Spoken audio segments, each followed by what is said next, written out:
আসামের গ্রাম্য উন্নয়নের নতুন দিগন্ত।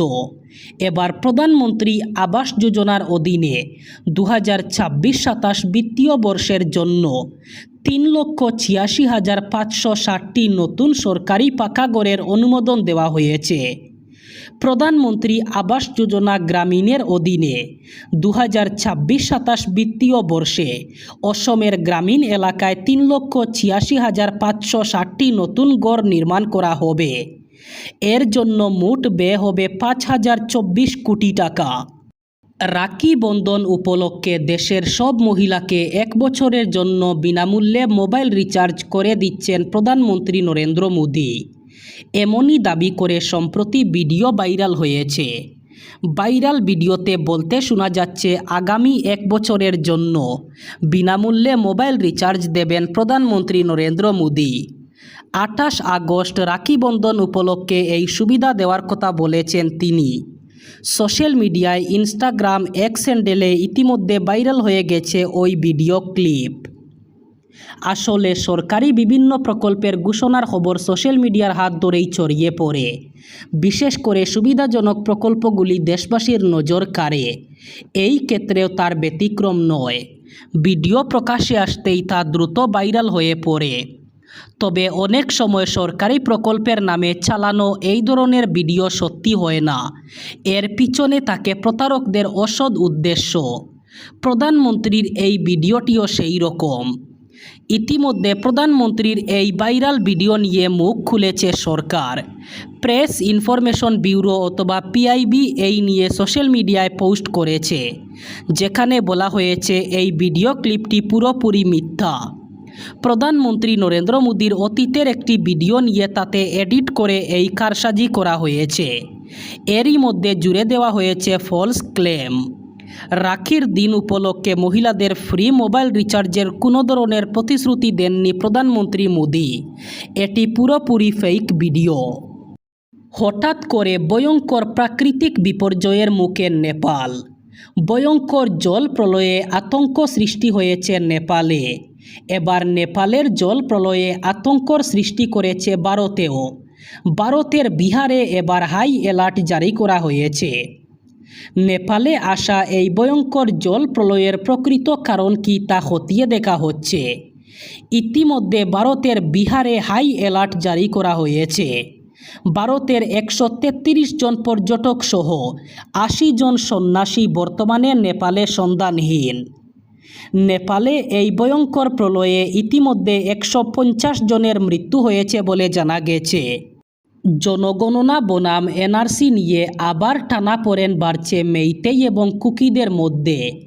সমগ্র উপত্যকা দাবি করছে পাহাড়ের অবৈধ বাসিন্দাদের আগে এনআরসির মাধ্যমে চিহ্নিত করা হোক, তারপরেই শুরু হোক জনগণনার কাজ। নাগারাও সেই দাবিকে সমর্থন জানিয়েছে। এদিকে কুকিরা এনআরসির বিরুদ্ধে বিবৃতি দিয়েছে। এই পরিস্থিতিতে জনগণনা এবং সীমানা পুনর্নির্ধারণের আগে মণিপুরে এনআরসি নবীকরণের দাবি জানিয়ে 14টি মেইতেই ও নাগা সংগঠনের প্রতিনিধিরা নয়াদিল্লিতে কেন্দ্রীয় স্বরাষ্ট্র মন্ত্রকের আধিকারিক এবং কেন্দ্রীয় মন্ত্রী কিরেন রিজিজুর সঙ্গে সাক্ষাৎ করেন। প্রতিনিধি দল কেন্দ্রের কাছে এখন জনগণনা ও বিধানসভার সীমানা পুনর্বিন্যাস প্রক্রিয়া স্থগিত রাখার আবেদন জানায়। তাদের দাবি, আগে এনআরসি নবীকরণ করে কুকি এলাকায় আসল ভারতীয় এবং বহিরাগত কুকিদের পরিচয় নির্ধারণের প্রক্রিয়া সম্পন্ন করা হোক। পাশাপাশি কাবুই ইউনিয়ন এবং রংমেই নাগা ইউথ অর্গানাইজেশন মণিপুর সহ বিভিন্ন সংগঠনের অন্তত 10 জন প্রতিনিধি কেন্দ্রের সঙ্গে এই বিষয়ে আলোচনার জন্য নয়াদিল্লিতে পৌঁছান। অন্যদিকে মণিপুরের চুরাচাঁদপুর জেলায় শিকারে গিয়ে জঙ্গির গুলিতে 60 বছর বয়সী এক ব্যক্তির মৃত্যু হয়েছে। পুলিশের দাবি, গিঙ্কা নসুয়ান গুইতে নামের ওই ব্যক্তিকে ভুল করে বন্যপ্রাণী ভেবে তার শিকার সঙ্গী গুলি চালান। দীর্ঘ প্রতীক্ষার অবসান ঘটিয়ে দুর্গাপূজার আগেই শিলচর সৌরাষ্ট্র ইস্ট ওয়েস্ট করিডোরের হারাঙ্গাজাও জাটিঙ্গা অংশের কাজ সম্পূর্ণ করার লক্ষ্যে জোরকদমে এগোচ্ছে জাতীয় সড়ক কর্তৃপক্ষ। জাতীয় সড়ক 27-এর এই প্রায় 25 কিলোমিটার গুরুত্বপূর্ণ অংশটি দীর্ঘদিন ধরেই পাহাড়ি ভূপ্রকৃতি, ভূমিধস এবং নির্মাণগত জটিলতার কারণে অসম্পূর্ণ ছিল। বর্তমানে নির্মাণ কাজ প্রায় শেষ পর্যায়ে। জাতীয় সড়ক কর্তৃপক্ষ সূত্রে জানা গেছে, জাটিঙ্গা হারাঙ্গাজাও অংশে নবনির্মিত এলিভেটেড করিডোরের প্রায় 1 কিলোমিটার অংশে 2 লেন যান চলাচলের জন্য খুলে দেওয়া হয়েছে। বাকি 2 লেন আগামী 15 সেপ্টেম্বরের মধ্যে যান চলাচলের জন্য খুলে দেওয়ার লক্ষ্যমাত্রা নেওয়া হয়েছে। ফলে শিলচর থেকে হাফলং হয়ে দেশের পশ্চিম প্রান্তের সঙ্গে সড়ক যোগাযোগ আরও দ্রুত এবং নিরাপদ হওয়ার সম্ভাবনা তৈরি হয়েছে। জাটিঙ্গা থেকে হারাঙ্গাজাও পর্যন্ত প্রায় 25 কিলোমিটার অংশে পাহাড়ের ডাল, ভূমিধস প্রবণ এলাকা এবং প্রবল মাটির কারণে প্রচলিত পদ্ধতিতে রাস্তা নির্মাণের পরিবর্তে একাধিক গুরুত্বপূর্ণ স্থানে এলিভেটেড করিডোর নির্মাণ করা হয়েছে। এবার আর ইচ্ছামতো অনলাইনে কোনো প্রোডাক্ট অর্ডার করে আর ইচ্ছামতো ক্যান্সেল করা যাবে না। অ্যামাজন অথবা ফ্লিপকার্ট ব্যবহার করলে আপনার জন্য জরুরি খবর।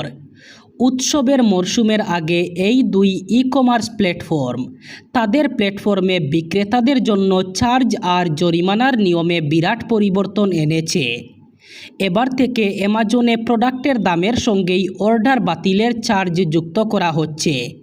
পাশাপাশি ফ্লিপকার্টে সময়মতো অর্ডার না পাঠানো অথবা বাতিল করার জন্য নির্দিষ্ট জরিমানা চালু করা হচ্ছে।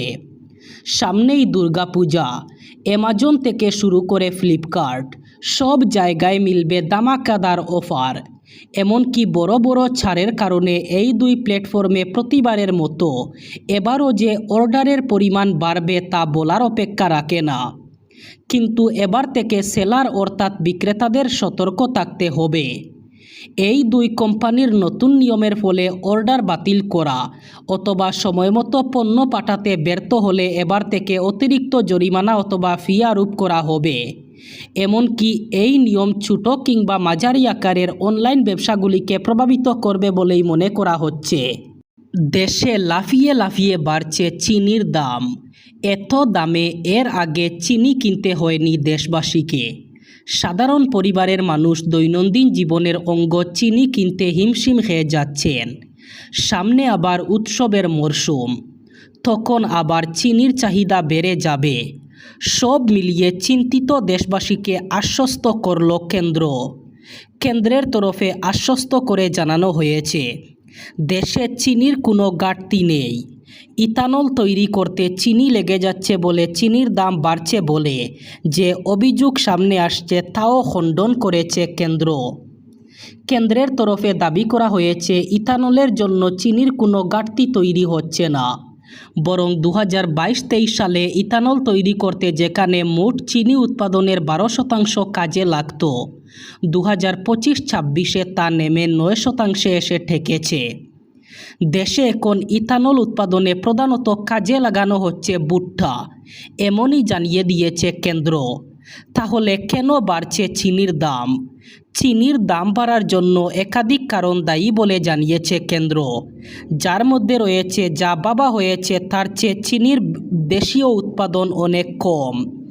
এছাড়া উৎসবের মরশুমের আগে চিনির চাহিদা অনেক বেড়ে গেছে।